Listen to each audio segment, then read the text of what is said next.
Salam sepak bola, teman-teman netizen atau warganet. Welcome back ke konten terbaru dari channel YouTube Bola Bung Binder. Dan di konten terbaru hari ini, teman-teman, saya ingin memberikan analisa dari pertandingan uji coba Timnas Indonesia U20 lawan Timnas Prancis U20 yang berlangsung di Spanyol dan berakhir untuk kemenangan Timnas Prancis U20 dengan skor telak 0-6. Kalau bagi saya, kekalahan dari Timnas Indonesia U20 ini tidak mengejutkan, teman-teman. Saya sama sekali tidak kecewa, apalagi sedih. Tapi yang saya bingung, cara Timnas Indonesia U20 ini bermain. Karena saya tidak melihat para pemain bisa memberikan perlawanan sama sekali. Para pemain kalah pressing, para pemain kalah kreatif, para pemain kalah dari segi kecepatan. Jadi tampaknya ini para pemain belum siap untuk bermain di pertandingan pertama mereka di Spanyol. Mungkin juga mereka kelelahan setelah belum lama mereka tiba dari Turki. Apalagi ketika di Turki mereka bermain di banyak pertandingan-pertandingan uji coba. Atau mungkin juga memang dari segi mental mereka belum kuat lawan tim yang memang kita tahu punya kemampuan luar biasa. Timnas Prancis U20 ini, teman-teman, adalah juara dari tulan turnamen lalu loh. Dimana Timnas Indonesia U20 juga mengikuti kan. Dan juga Timnas Prancis U20 ini dipenuhi oleh pemain-pemain yang memang biasa bermain di level klub. Kalau nggak bermain di level senior di klub, maka bermain di tim usia muda klub tersebut tapi secara reguler. Dan kompetisi mereka berjalan secara reguler. Ini kan beda dengan para pemain kita. Jadi tampaknya para pemain kita ini nggak bisa langsung nyetel ya secara permainan. Dan juga apalagi ketika kemasukan gol cepat ya sulit untuk bangkit. Dan ini memang menjadi problem klasik bagi Timnas Indonesia, apakah itu di level senior, U20 atau juga U17. Jadi ketika sudah kemasukan gol secara cepat biasanya sulit untuk bangkit. Saya tidak mengatakan tidak bisa bangkit, tapi biasanya sulit untuk bangkit. Dan itu yang juga terjadi di pertandingan dini hari tadi kan. Ketika Timnas Prancis U20 itu bisa mencetak gol di menit-menit awal. Kalau nggak salah itu di menit keempat mereka sudah mencetak gol. Tapi yang membingungkan saya justru para pemain dari Timnas Indonesia U20 ini gampang panik. Nah mungkin juga mereka merasa takut nih teman-teman. Sehingga mereka tidak bisa mengimbangi permainan cepat yang diperagakan oleh para pemain Timnas Prancis U20. Karena para pemain Timnas Prancis U20 ini jika teman-teman perhatikan ketika mendekati pertahanan dari Timnas Indonesia U20 ini mengandalkan skill dan juga speed mereka. Jadi sepertinya mereka paham para pemain Timnas Indonesia U20 ini akan sulit untuk bisa mengimbangi daya gedor mereka. Maka itu mereka berkali-kali bisa menciptakan peluang yang berbahaya. Dan mereka juga tampak begitu nyaman untuk memainkan bola di area pertahanan dari Timnas Indonesia U20. Sebaliknya, bagi para pemain kita sulit sekali keluar dari pressure yang diberikan oleh para pemain Timnas Prancis U20. Paling tidak ini sekarang akan menjadi pelajaran berharga bagi para pemain dan juga momen evaluasi bagi Coach Sintayong untuk bisa mengetahui apa sih sebetulnya yang salah. Kalau secara individu menurut saya para pemain kita juga bagus, tapi secara kolektivitas kalah jauh dari para pemain Timnas Prancis U20. Karena jika teman-teman perhatikan para pemain Timnas Prancis U20 ini mencetak mayoritas gol ya, dari 6 gol ini mengandalkan kerjasama mereka, apalagi ketika mereka counter. Dan juga pada saat ada kesalahan yang dilakukan oleh Cahya Supriyadi kan, yang Timnas Prancis U20 ini mencetak gol pertama. Kan pemain yang mendapatkan bola itu gak langsung syuting. Tapi dia oper bola tersebut ke pemain lain yang berada dalam posisi yang lebih menguntungkan. Nah artinya para pemain Timnas Prancis U20 memang lebih tenang dan mereka mengandalkan kecerdasan mereka. Dan memang dari awal di konten sebelumnya ya teman-teman, jika teman-teman mendengarkan saya sudah jelaskan bahwa Prancis ini adalah salah satu tim kuat di Eropa saat ini dan juga favorit juara dari Piala Dunia U20. Ya karena mereka memang punya kualitas pemain secara individu yang bagus dan juga permainan mereka ini sangat rapi. Itu bisa dilihat di pertandingan-pertandingan mereka di tulan turnamen. Ketika itu saya menonton hampir semua pertandingan-pertandingan di tulan turnamen. Saya memang biasa menonton pertandingan-pertandingan di tulan turnamen setiap kali turnamen itu diselenggarakan. Karena biasanya dari sana kita bisa melihat pemain-pemain muda yang punya potensi untuk menjadi bintang yang bermain bagi tim nasional mereka masing-masing di turnamen tersebut. Jadi memang terlihat jelas para pemain dari Timnas Prancis U20 ini melakukan penekanan dengan harapan agar para pemain Timnas Indonesia U20 ini melakukan kesalahan dan ternyata itu yang terjadi.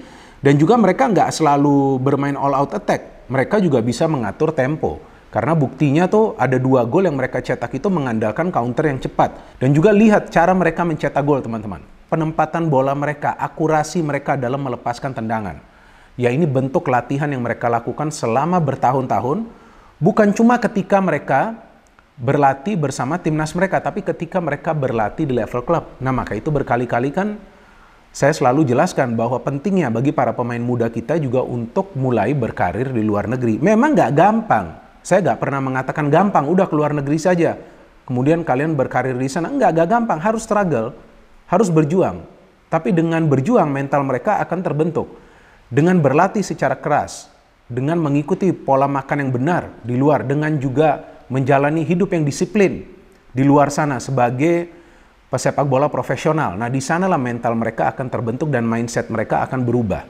Kalau bekerja keras, jelas mereka selalu bekerja keras, tapi juga perlu bekerja secara cerdas. Perlu tahu sela-sela yang bisa dimanfaatkan oleh mereka ketika mereka bermain di sebuah pertandingan. Nah, ini kan sebuah pertandingan laga uji coba. Jadi ya mau kalah dengan skor 0-10 pun menurut saya ya seharusnya nggak ada masalah. Dan juga saya harapkan nggak akan ada efeknya ya ke psikologis para pemain, karena ini hanya pertandingan uji coba. Mereka harus bangkit lagi nanti di match selanjutnya di laga uji coba. Artinya jangan sampai karena kalah telak di pertandingan uji coba terus mereka berkecil hati. Dan kita juga sebagai supporter pemain ke-12 gak perlu berkecil hati. Kita harus sadar bahwa memang timnas Indonesia U20 ini masih dalam proses development, masih dalam proses pembentukan. Jadi ya bagus juga kan Coach Sintayong membawa pemain-pemain ke luar negeri dan juga berhadapan dengan tim-tim yang kuat di sana. Jadi dengan demikian mereka akan mendapatkan pengalaman yang berharga. Tapi kalau kita menonton pertandingan ini teman-teman, maka satu hal yang akan kita bisa lihat bahwa dari segi ketenangan para pemain kita tuh jelas kalah jauh. Maka itu mereka mudah panik. Contoh kesalahan yang dilakukan oleh Cahya Supriyadi itu kan bukan satu kali tapi 2 kali. Yang kedua kalinya dia bisa save. Kemudian ketika terjadi counter, ada lebih dari satu pemain yang mendekati pemain timnas Prancis U20 itu yang menguasai bola. Maka itu dia dengan mudah bisa mengoper bola ke pemain lainnya yang free. Itu terjadi bukan sekali tapi sampai 3 kali.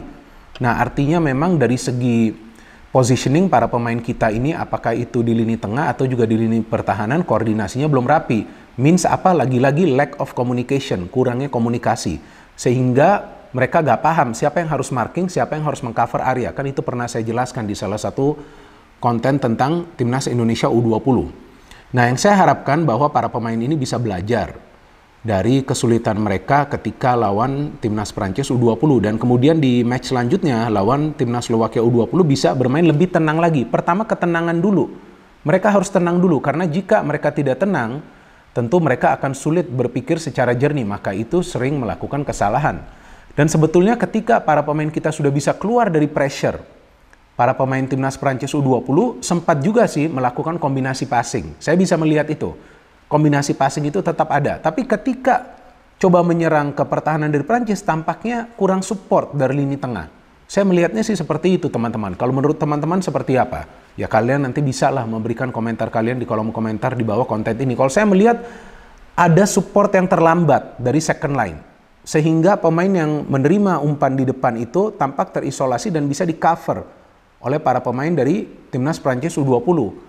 Kalau dari catatan saya, memang yang lebih banyak bisa melepaskan umpan-umpan akurat itu adalah Marcelino Ferdinand dan juga Ivar Jenner. Ya, 2 pemain ini tampak bisalah beberapa kali memberikan umpan-umpan yang terukur, tapi pemain-pemain lain tampaknya sulit untuk keluar dari pressure para pemain timnas Prancis U20. Dan juga begitu banyak kesalahan yang dilakukan. Ada 2 kali penalti kan, ya salah satunya sih karena handsball ya, nggak salah juga. Tapi Ferrari yang melakukan tackling di dalam kotak penalti, padahal pemain Prancis itu berada dalam situasi yang sulit atau juga sudut yang sempit untuk bisa melepaskan tendangan atau juga memberikan passing.